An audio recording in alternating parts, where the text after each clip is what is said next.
이 마사지법은 광계중앙 마사지라고 하고요. 콧물이 더 잘 배출이 될 수 있게끔 도움을 줍니다. 그래서 코를 풀기 전에 마사지 해주시고 살살 풀어내주시면 제일 좋을 것 같습니다.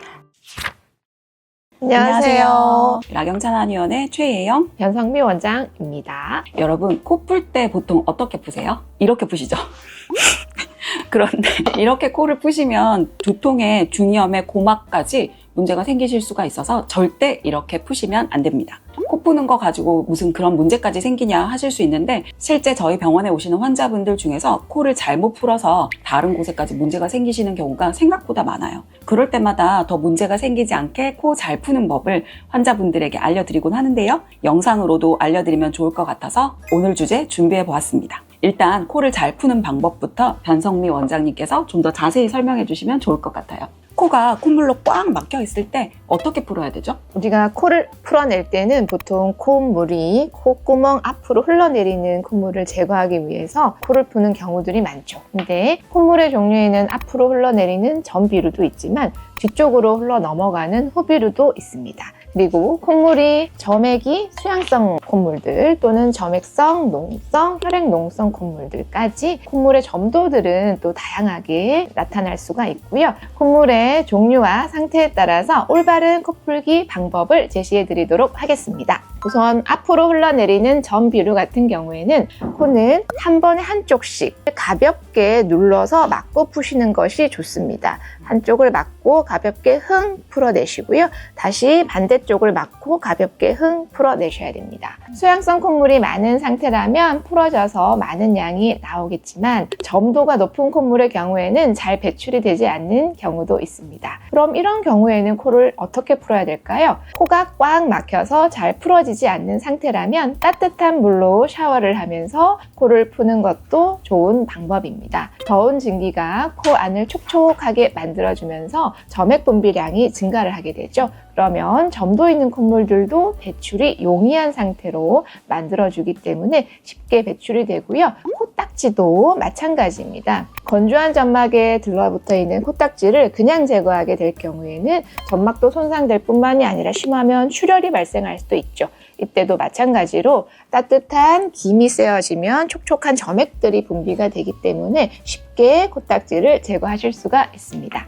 그리고 마지막으로 코를 풀어내기 전에 코 양옆에 움푹 들어간 부분을 마사지하면서 부비강 안에 있는 콧물도 잘 배출이 되게끔 도움을 주는 것이 좋습니다. 이 마사지법은 광계중앙 마사지라고 하고요. 주변에 있는 혈류순환을 보강을 해서 콧물이 더 잘 배출이 될 수 있게끔 도움을 줍니다.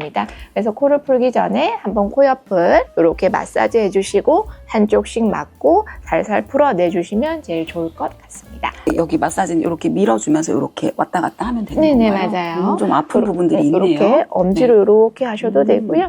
이렇게 하셔도 됩니다. 네네. 그렇지만 이렇게 부드럽게 해서 코를 한쪽씩 풀어도 귀가 먹먹해진다면 이럴 때는 콧물량이 많거나 점도가 높아서 찐득한 상태로 귀에까지 영향을 준 상태라고 볼 수 있겠네요. 그렇죠. 이게 아무래도 비강과 귀 중에서 중위 부분은 이관을 통해서 연결이 되어 있기 때문에 코가 안 좋으신 분들은 중이염으로 잘 진행이 되실 수가 있습니다. 그러면 그럴 때는 좀 더 정확한 귀 쪽이라든지 이런 부분들에 대해서 정확한 진단을 받아보는 것이 좋겠네요. 그렇죠. 물론입니다. 이렇게 해서 올바르게 코 푸는 방법에 대해서 알아봤는데요. 사실 뭐 이렇게 코를 부드럽게 하는데도 여러 가지 노력이 들고 한쪽씩 조심스럽게 푸는 것들도 생각보다 그냥 흥 푸는 것보다는 여러 가지 노력이 드는데요. 이렇게 코를 올바르게 풀어야 하는 이유는 무엇인가요? 일단 많은 분들이 그냥 단순히 코를 흥 하고 푸는 거지 이렇게 생각하실 수가 있는데, 코를 올바르게 풀지 않았을 경우에는 우리 코뿐만 아니라 다른 부위까지 문제가 발생할 수 있기 때문에 코를 올바르게 풀어내는 것이 중요합니다. 그리고 코를 푼다는 거는 상당히 어려운 행위죠. 어린 아이들은 코 푸는 것조차 하지 못하기 때문에 엄마들이 콧물을 이렇게 석션을 해주는 경우들도 많이 있고요. 그래서 코를 올바르게 풀어내는 정확한 방법들을 아이한테 잘 가르쳐주는 것과 성인분들도 실천하는 것이 중요하다고 생각을 합니다. 그럼 코를 잘못 풀었을 때 생길 수 있는 문제점들은 어떤 것들이 있을까요? 첫 번째로 코피입니다. 우리 어린 친구들이 코피를 흘려낼 때 가장 큰 원인 중에 하나인데요. 코를 파다가 출혈이 많이 발생을 할 수가 있습니다. 그래서 코를 너무 세게 푼 경우에는 점막이 건조해 있으면 앞쪽에 있는 혈관들이 터지면서 코피가 발생을 할 수 있고요. 성인분들 같은 경우에도 너무 건조하거나 혈관들이 약해져 있는 상태에서는 코피가 충분히 발생을 할 수 있습니다.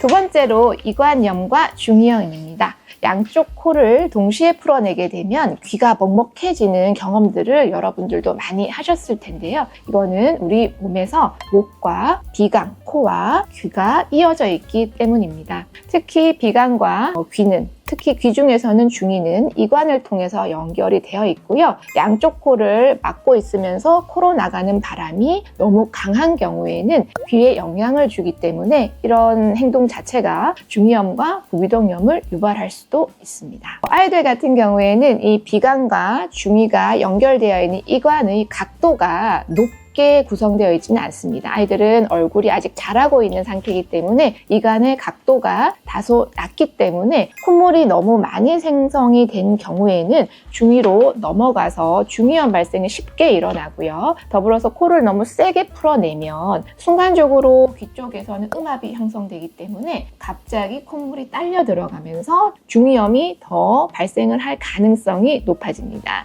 또 고막이 딸려 들어가면서 파열도 될 수 있기 때문에 너무 세게 풀어내는 것은 귀 건강까지도 해치게 되는 원인 중에 하나가 되는 거죠. 코를 세게 푸는 게 생각보다 많이 위험하네요. 아, 그럼요. 네. 그리고 뒤쪽으로 코가 넘어가는 후비루의 경우에서도 마찬가지의 문제들을 유발시킬 수가 있는데요. 후비루는 보통 아이들도 발생할 수 있지만 성인분들 같은 경우에 잘 발생하는 증상입니다. 비강 점막들이 건조하고 차가워지면서 점액 분비량이 많이 줄고 끈적끈적한 코가 코갈의 형태로 뒤쪽으로 넘어가는 증상이 후비루인데요. 이 후비루가 넘어가면서 비인두 쪽에 끈적하게 비루가 붙어있는 상황이 유발될 수 있습니다. 그렇게 되면 아데노이드라 불리는 비인두 편도에 후비루가 달라붙어 있는 느낌과 인후부의 이물감을 느끼실 수가 있는데요. 후비루를 제거하면서 이 코가래를 끌어당겨 배출을 할 때 아데노이드나 또는 이관 계구부가 해부학적으로 상당히 근접해 있는 부위예요. 순간적으로 콧물이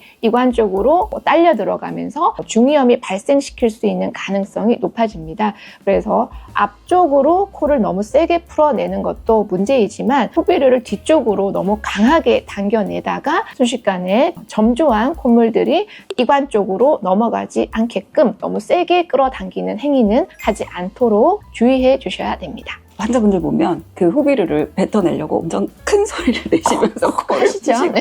앞으로 뱉으시거나 굉장히 그게 힘든 거는 맞는데 이렇게 너무 세게 제거하려고 하다 보면 오히려 위험한 상황이 생길 수 있으니까 저희가 가르쳐드린 그 올바르게 코 푸는 방법을 이용하셔서 좀 제거하는 게 좋겠습니다. 맞습니다. 그래서 비염을 치료하는 도중에 귀에 물이 찬 느낌이 나거나 잘 안 들린다고 호소하는 경우에는 병력을 잘 듣고 귀와 코와의 연관성을 살펴보는 것이 매우 중요하겠네요. 네, 특히 소아들 같은 경우에 코를 너무 세게 들여 마시거나 양쪽 코를 동시에 세게 푸는 경우 가장 발생하기 쉽기 때문에 반드시 코는 한쪽씩 번갈아 가면서 살살 푸는 방법을 알려주는 것이 도움이 됩니다.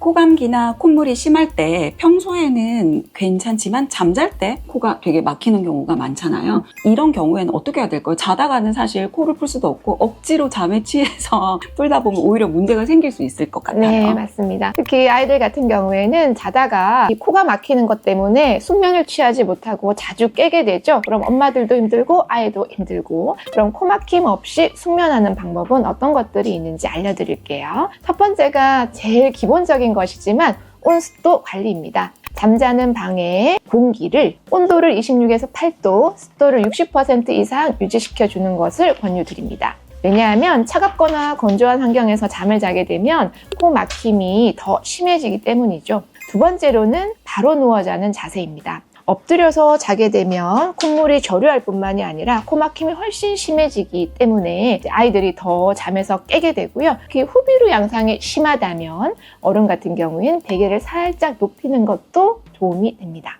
자기 전에 코를 훈증하는 것도 좋은 방법 중에 하나인데요. 자기 전에 따뜻한 물을 컵에 받아서 김을 쐬어주시게 되면 코가 혈류량이 증가하면서 따뜻하게 촉촉하게 바뀌기 때문에 잠자는 것에 도움이 많이 됩니다. 마찬가지로 아까 안내드렸던 코 옆에 있는 관계중앙 마사지를 해주시게 되면 자기 전에 코가 막히는 것에도 많은 도움이 될 수 있습니다.